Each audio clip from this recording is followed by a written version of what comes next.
नमस्कार. ग्रंथयात्रा एक अनुभव या कार्यक्रमाच्या 5व्या भागात आपल्या सर्वांचं स्वागत. आज आपल्या चर्चेचा विषय आहे 16व्या शतकात संत एकनाथांनी लिहिलेलं भावार्थ रामायण. जीवनात काही काही गोष्टी किती झपाट्यानं बदलतात नाही. आता गेल्या काही महिन्यातील परिस्थितीच बघा ना. या वर्षाच्या सुरुवातीला जानेवारीत आपण कल्पना तरी केली होती का की थोड्याच दिवसात आपण सगळे आपापल्या घरात बसून राहू? ऑफिसं, शाळा, मॉल्स, प्रवास सगळं बंद होईल म्हणून? काही गोष्टी अशा भराभर डोळ्यादेखत बदलतात, तर काही संथपणे पण निश्चितपणे काळाच्या ओघात लुप्त होतात, विस्मृतीत जातात. ग्रंथयात्रेच्या पहिल्या 3 भागात आपण 13व्या शतकात निर्माण झालेल्या ग्रंथांचं वैभव बघितलं. ज्ञानेश्वरी, लीळाचरित्र आणि नामदेवांची व जनाबाईंची अभंगवाणी यातून मराठी वाङ्मयाचं स्वतंत्र अस्तित्व तयार झालं आणि त्यात प्रगल्भ काव्यरचना निर्माण झाली. या ग्रंथांनी भगवद्गीता आणि वेदांतात सांगितलेलं ज्ञान सर्वांसाठी बोलीभाषेत कसं आणलं, ईश्वर साधनेसाठी भक्तीचा मार्ग सर्वांसाठी कसा खुला केला हे आपण पाहिलं. या ग्रंथांमुळे मराठी साहित्याचा भक्कम पाया घातला गेला. परंतु जसजसा काळ पुढे सरकला तसतशी परिस्थिती बदलली. महाराष्ट्रात परकीय सत्ता आली आणि यादवकालीन महाराष्ट्राची समृद्धी हरपली. समाज अनेक वर्ण आणि जातींमध्ये विभागला गेला. मराठी भाषा, मराठी वेश, मराठी संस्कृती परकीय प्रभावाखाली विरळ होऊ लागली. अंधश्रद्धा, नवस सायास, बळीप्रथा, ढोंगी गुरु आणि अहंकारी ब्राह्मण वर्ग यांच्यामुळे सामान्य लोक खऱ्या ज्ञानापासून वंचित राहिले. राष्ट्राचे आणि आपल्या संस्कृतीचे रक्षण करण्याचे सामर्थ्य आणि त्यासाठी लागणारी समाजाची एकजूट नष्ट झाली. अशा परिस्थितीत पैठणच्या एका पुण्यशील घराण्यात 1533 साली संत एकनाथांचा जन्म झाला. विजयनगरच्या कृष्णदेवरायाने नेलेली विठ्ठलाची मूर्ती पंढरपूरला परत आणणारे प्रसिद्ध भानुदास हे एकनाथांचे पणजोबा. अशा भगवत भक्तीची परंपरा असलेल्या घरात एकनाथांना लहानपणापासूनच परमार्थात रस वाटू लागला. 12 वर्षाचे असताना प्राथमिक विद्यार्जन पूर्ण झाल्यावर त्यांनी देवगिरीच्या किल्ल्याचे किल्लेदार आणि दत्त उपासक सिद्धयोगी जनार्दन स्वामींचे शिष्यत्व पत्करले. 6 वर्षे गुरुगृही राहून एकनाथांनी वेद, उपनिषदे, योगसूत्र, पुराणे, गीता, ज्ञानेश्वरी यांचा सखोल अभ्यास केला. गुरूंच्या आज्ञेवरून डोंगरावर जाऊन एकांतात तपश्चर्या केली आणि ही आध्यात्मिक साधना चालू असतानाच एकीकडे प्रशासन, हिशेब आणि तलवारबाजीही शिकले आणि एका युद्धातही भाग घेतला.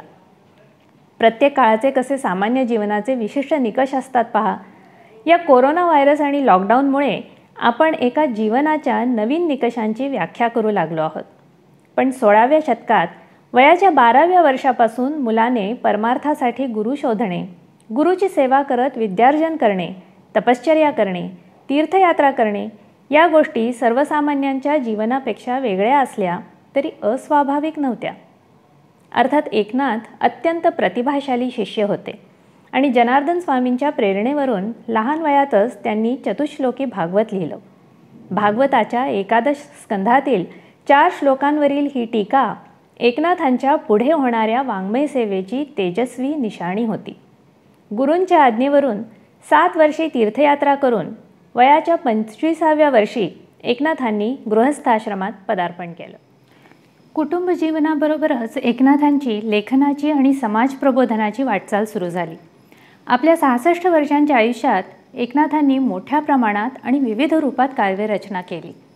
बहुश्रुत पंडितांना आवडेल अशी संस्कृत ग्रंथांवर टीका, मध्यमवर्गीय लोकांना आवडतील अशी आख्यान काव्ये आणि अभंग आणि बहुजन समाजाला रुचतील अशी भारुडे, गवळणी, जोगवा, गोंधळ यासारखी लोकगीते अशा अनेक प्रकारात त्यांनी रचना केल्या.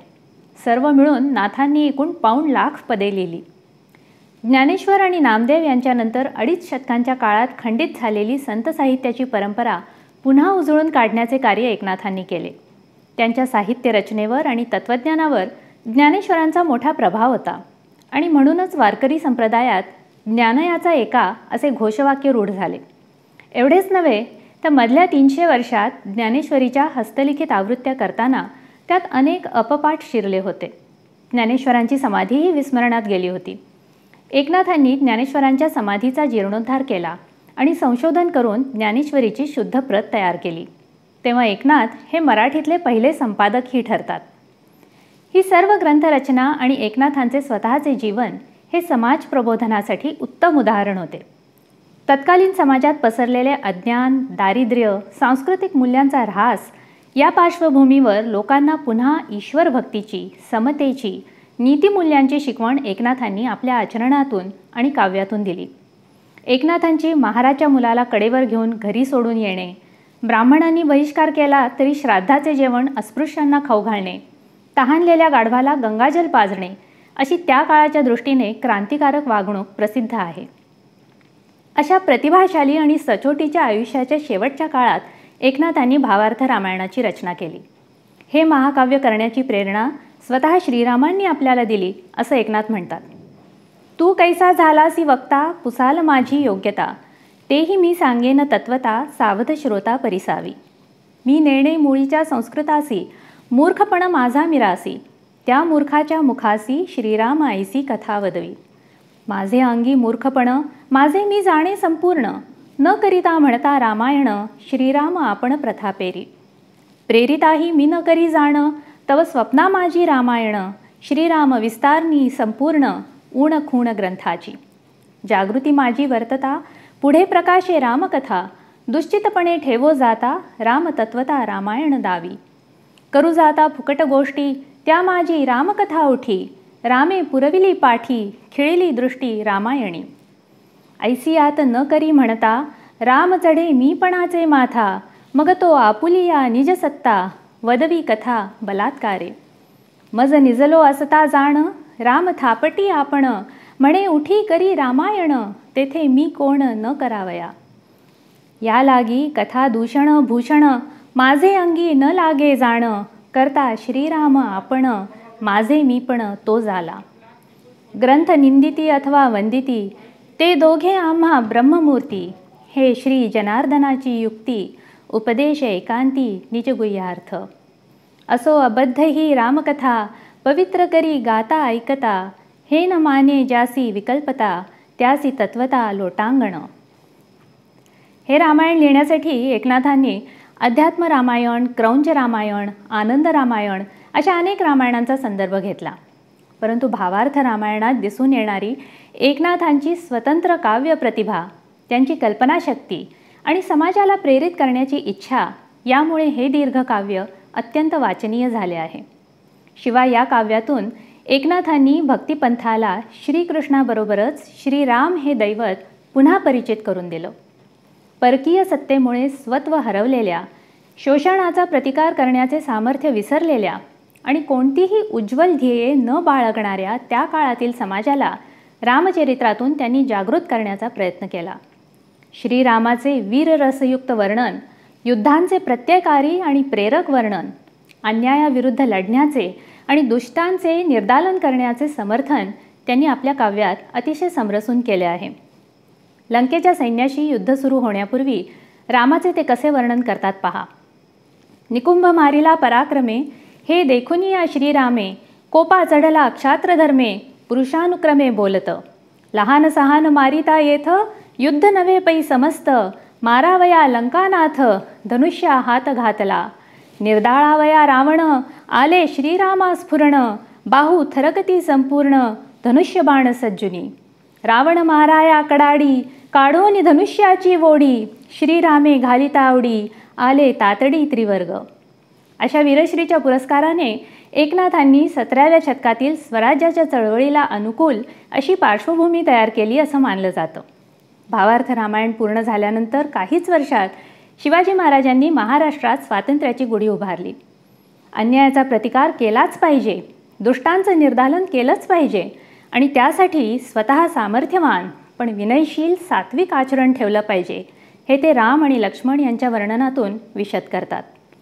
इंद्रजिताशी युद्ध करणाऱ्या लक्ष्मणाचे ते कसे शौर्याने तळपणारे आणि धीर गंभीर रूप दाखवतात पहा. इंद्रजिते करुनी गर्जन, विंधिला 7 बाणी लक्ष्मण, हनुमंतासी 10 बाण, अति दारुण विंधिले. मारावया बिभीषण, पोटातून क्रोध दारुण, विंधिले शतानुशत बाण, घ्यावया जाण प्राण त्याचा. इंद्रजिताचे सर्व बाण येता देखोनी लक्ष्मण, वरच्यावर तोडी आपण, बिभीषण रक्षावया. छेदून इंद्रजिताचे बाण, त्याही कर्माचा अभिमान, स्वमुखे न वदे लक्ष्मण, गंभीर पूर्ण संग्रामी. विभीषण शरणागत कोणी लाविताची हात, त्याचा करावया घात सावचित्त सौमित्र. वानरसेनेच्या वर्णनातून ते संघटनेच्या शक्तीला, रामाच्या युद्धभूमीवरील वर्णनातून दैदिप्यमान पराक्रमाला आणि कुशल नेतृत्वाला प्रोत्साहन देतात. त्याचप्रमाणे राक्षसांचं वर्णन त्यांनी तत्कालीन यवनी आक्रमकांवरून केलेलं दिसतं. दाढ्या असणारे, मद्यमांस भक्षण करणारे आणि यज्ञादी कर्मांमध्ये विघ्न आणणारे राक्षस हे परकीय संस्कृतीचे प्रतिनिधित्व करतात. एकनाथांच्या समकालीन तुलसीदासांच्या रामायणात आणि भावार्थ रामायणात काय साम्य आणि काय भिन्न आहे हे आपण प्रोफेसर सुनीता लांगडे यांच्याकडून ऐकूया. महाराष्ट्राच्या सांस्कृतिक जडणघडणीमध्ये संतांचे विचार निश्चितच खूप मोलाचे आहेत. भक्तिमार्गाचा पुरस्कार करतानाच जीवनातली आदर्श मूल्य आणि मानवता यांची बीज त्यांनी मानवी मनावर बिंबवली. 15व्या-16व्या शतकात राजकीय आक्रमणांमुळे महाराष्ट्रातल्या सांस्कृतिक जीवनाला एक अवकाळच आली होती. मूर्तिभंजन, अत्याचार, सत्ता स्पर्धा, हेवे दावे या सर्वात सामान्य माणूस नागवला जात होता. सामाजिक स्तरावर धर्माचं प्राबल्य असलं तरी एकूण समाजाच्या धर्मविषयक जाणीवा मात्र विकृत बनल्या होत्या. अशा समाजाला त्याच्या मानसिक अवनतीतून बाहेर काढण्याची जबाबदारी नाथांनी स्वतःकडे घेतली. राजकीय आक्रमणं जशी येतात तशी जातातही, पण मानसिक आक्रमणांशी संघर्ष हा दीर्घकाळचा संघर्ष असतो हे सत्य नाथांनी जाणलं होतं. त्यासाठी परकीय आक्रमणांविरुद्ध महाराष्ट्राचं समाजबन त्यांना तयार करायचं होतं, तसा स्वधर्माविषयीचा अभिमानही जागृत करायचा होता. या भावनेनंच नाथांनी भावार्थ रामायणाचं लेखन हाती घेतलं. भावार्थामध्ये भाव आणि अर्थ असे 2 शब्द आहेत. भाव म्हणजे भक्ती आणि अर्थ म्हणजे पुरुषार्थ. भावार्थ रामायणाचे 92 अध्याय असून त्याची ओवी संख्या सुमारे 40,000 इतकी आहे. नाथ निजधामास गेले. दुर्दैवाने ही कथा अपूर्ण राहिली आणि त्यानंतर कथेचा उर्वरित भाग नाथांचा शिष्य गावबा यानं लिहून पूर्ण केला. एकीकडे रामसीतेच्या प्रीतीचं वर्णन सीता सुमन, श्रीराम सुगंध, सीता बुद्धी, श्रीराम वेद अशा अद्वैतरूप शब्दात नाथ करतात, तर श्री रामेविण उदकपान ते मरणप्रद विषदारुण या उद्गारातून सीतेची पतिनिष्ठा वर्णन करून अद्वैत भक्तीचा आदर्श उभा करतात. नाथांचा राम हा परमार्थनिष्ठ, प्रकृतीप्रवण असा आहे. पुत्र, बंधू, पती, मित्र, राजा, शिष्य अशा विविध भूमिका त्यानं सम्यकपणे वठवल्या. मर्यादेचा भंग कुठेही होऊ दिला नाही. स्वधर्मनिष्ठ आणि युद्ध निपुण राजा म्हणून रामाचा लौकिक मोठा आहे. दास्य विमोचन आणि धर्मस्थापना या रामाच्या गुणांचं दर्शन नाथ इथे विशेषत्वानं घडवतात. त्यामागचा हेतू हाच की समाजानं स्वकाळाच्या संदर्भात त्यापासून प्रेरणा घ्यावी. आशयाच्या दृष्टीनं हेच खरं अध्यात्म रामायण ठरेल असं अभ्यासक संशोधकांना वाटतं, कारण यातील विचार एकसंध आहे. कथाप्रसंग, व्यक्तिचित्र, वर्णन, संवाद अशा विविधतेतूनही अध्यात्माचा धागा इथं कुशलपणे गुंफला आहे. मराठीत ग्रंथलेखन करून मराठी भाषेला नाथांनी प्रतिष्ठा प्राप्त करून दिली आणि मराठी माणसाची अस्मिता जागी केली. आपल्या विचारात उदात्त मूल्यांना प्राधान्य देऊन तत्कालीन समाजाचं भरण पोषण केलं आणि एका अर्थानं राष्ट्र कर्तृत्वाला प्रेरणा दिली. नाथ समकालीन असलेल्या तुलसीदासांनीही याच सुमारास आपलं रामायण रचलं. उत्तर हिंदुस्थानात त्याला प्रचंड लोकप्रियता मिळाली, तशी भावार्थ रामायणाला महाराष्ट्रात मिळाली. दोघांचं मूळ उद्दिष्ट एकच होतं. संस्कृत मध्ये असलेलं रामायण स्थानिक भाषेमध्ये लिहून सर्वसामान्यांसाठी ते उपलब्ध करून देणं. त्यासाठी तत्कालीन पंडित वर्गाकडून दोघांनाही टीका सोसावी लागली, पण बहुजनांनी मात्र आदरानं या ग्रंथांना डोक्यावर घेतलं. तुलसीदासांनी भक्तिरसाला अधिक महत्व दिलं. बाल आणि अयोध्या कांडावर भर दिला, तर नाथांनी श्रीरामाचं एक योद्धा आणि वीर रणनायक असं चित्रण करण्यावर अधिक भर दिला आणि युद्धाचे प्रसंग अधिक रंगवले. या जोडीला नाथांची भूमिका सामाजिक अभ्युदयाची होती. नाथांची केलेली ही कामगिरी फार मोलाची आणि शिथिल झालेल्या समाजाला मोठीच चालना देणारी ठरली. विचार आणि आचार यात जिथं संगती असते, समाजाचा विश्वास तिथेच बसतो. या दोन्हीत अंतर पडलं तर समाजाची आदर्श जीवन मूल्यांवरील श्रद्धा उडते. हे लक्षात घेऊन नाथांनी आपल्या साहित्यातील जीवन मूल्यांना आपल्या जीवनातही प्रथम स्थान दिलं. नाथांच्या अशा व्यासंगी आणि व्युत्पन्न व्यक्तिमत्वामुळं आणि भावार्थ रामायणाच्या अंगभूत गुणांमुळेच हे काव्य केवळ लोकप्रियच झालं असं नाही, तर काळ आणि दिशा यांच्या सीमारेषा पार करून आजही मराठी मनात ते स्वतःचं असं वेगळं स्थान निर्माण करून राहिलं आहे.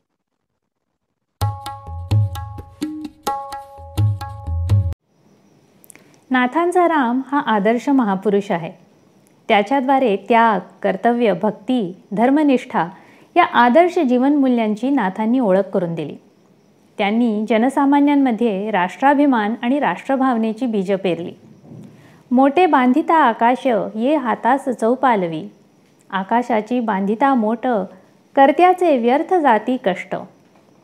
करिता शब्दाची खटपट, श्रीराम स्पष्ट न बोलवे. राम सगुण तोची निर्गुण, राम परमात्मा परिपूर्ण. आपल्या काव्यात रूपकांचा प्रयोग आणि त्यायोगे दुहेरी पातळींवर अर्थबोध हे एकनाथांचे वैशिष्ट्य आहे. भावार्थ रामायणात देखील एकनाथांनी आध्यात्मिक आणि सामाजिक रूपकांचा प्रयोग केला आहे. दशरथ म्हणजे दशेंद्रिये, कौसल्या ही सुविद्या, कैकई म्हणजे अविद्या, आत्मप्रबोध तो लक्ष्मण, भावार्थ म्हणजे भरत, आनंद विग्रही पूर्ण श्रीराम, विश्वामित्र हा विवेक आणि वसिष्ठ हा विचार, अशा रूपकाच्या थाटात नाथ आपली कथा सांगतात. राम आणि सीता यांचं वर्णन करताना त्यांचे एकरूपत्व नाथांनी सीता जीव तर राम जीवन, सीता शर्करा तर राम गोडी अशा उदाहरणांनी स्पष्ट केलं आहे. सीतेच्या पतिनिष्ठेतून नाथांनी अद्वैत भक्तीचा आदर्श उभा केला आहे. श्रीराम दर्शनासाठी जाताना बिभीषणाने आणलेली शिबिका अभ्यरून सीता पायीच चालते व म्हणते, पारका पायी राम सापडे तरी साधक का शिणती बापुडे. ईश्वर प्राप्तीसाठी जाणीवपूर्वक प्रयत्न करावे लागतात हे त्यातून नाथ सुचवतात. त्यांनी वर्णन केलेली हनुमानाची रामभक्ती हा भक्तीचा आदर्श आहे. विशेष म्हणजे हे सर्व प्रबोधन करताना नाथांनी रामायणाच्या काव्यात्मकतेला कुठेही बाधा येऊ दिली नाही. मुख्यत्वे ग्रंथाचे राखावे प्रेम, प्रतिपदी प्रतिपादावे परब्रह्म, हाची कवित्वाचा कविधर्म, श्रोते सप्रेमे सुखी होती, हे आपल्या ग्रंथरचनेचे ध्येय नाथांनी सांगितले आहे. वातावरण निर्मिती आणि चित्रमय वर्णन हा भावार्थ रामायणाचा आणखी एक विशेष आहे. भावनांचा कल्लोळ आणि घटनेच्या तपशिलांचे वर्णन यामुळे एखादा प्रसंग ते सहजपणे आपल्या डोळ्यांसमोर उभा करतात. स्वयंवरानंतर सीतेला घेऊन राम अयोध्येला येतो तेव्हाचं वर्णन पहा. अयोध्येत प्रवेशावया सत्वर, उल्हास करी नृपवर, आनंदे गर्जती गजभार, सैन्य संभार आल्हादी. निशाण भेरी मृदंग शंख, ढोल चौकडी कहाळा अनेक, जय जयकारे सकळीक, नगरान्मुख निघाले. ऋषी पढती शांती पाठ, ब्रिदे गर्जता ती भाट, सिंहनाद करीती वीरवाट, घडघडाट रथांचा. वसिष्ठे दूर धाडिले पुढे, नगर शृंगारावया वाडे कोडे, रंगमाळा कुंकुम सडे, मखरे तोरणे ठाई ठाई. गुढिया उभविल्या घरोघरी, पताका झळकती अंबरी, दिव्यभूषणे दिव्यांबरी, नरनारी शोभती. कुंकुम केशर सौमनमाळा, कंठी रत्नपदक रत्नमेखळा, नवरत्नहार रुळे गळा, जनलीला शोभत. पूर्ण कलश द्वारोद्वारी, दधी दुर्वा सुमने त्या भीतरी, प्रदीप्त दीप ठेविले हारी, घरोघरी आल्हाद. राजगृही अतिउत्साहो, गुढिया मखरे उभविती पाहो, विजयी झाला श्रीरामराओ, अजानुबाहू प्रतापी. बाळ, अयोध्या, अरण्य, किष्किंधा, सुंदर ही 5 कांडे आणि युद्धकांडाचे 44 अध्याय लिहिल्यावर एकनाथांनी वयाच्या 66व्या वर्षी समाधी घेतली. त्यांचा शिष्य गावबा याने त्यानंतर हे काव्य पूर्ण केले. संत एकनाथांच्या या ग्रंथाला प्रचंड प्रसिद्धी लाभली. आजही महाराष्ट्रात घरोघरी या ग्रंथाची पारायणे होतात. रामायण हे महाकाव्य भारताच्या कानाकोपऱ्यात शतकानुशतके विविध रूपात प्रगट होत राहिले आहे. एकनाथांच्या प्रतिभेने उजळलेला त्याचा मराठीतील आविष्कार आज आपण पाहिला. रामायणाची कथा जरी माहिती असली तरी नाथांच्या काव्यासाठी वाचावा असा हा ग्रंथ आहे. आजचा भाग तुम्हाला आवडला असेल अशी आशा आहे. तुमच्या प्रतिक्रिया नक्की कळवा आणि या चॅनेलला जरूर लाईक करा, शेअर करा आणि सबस्क्राईब करा. पुढच्या शुक्रवारी भेटू आणखी एका ग्रंथाची ओळख करून घ्यायला. तोपर्यंत वाचत रहा.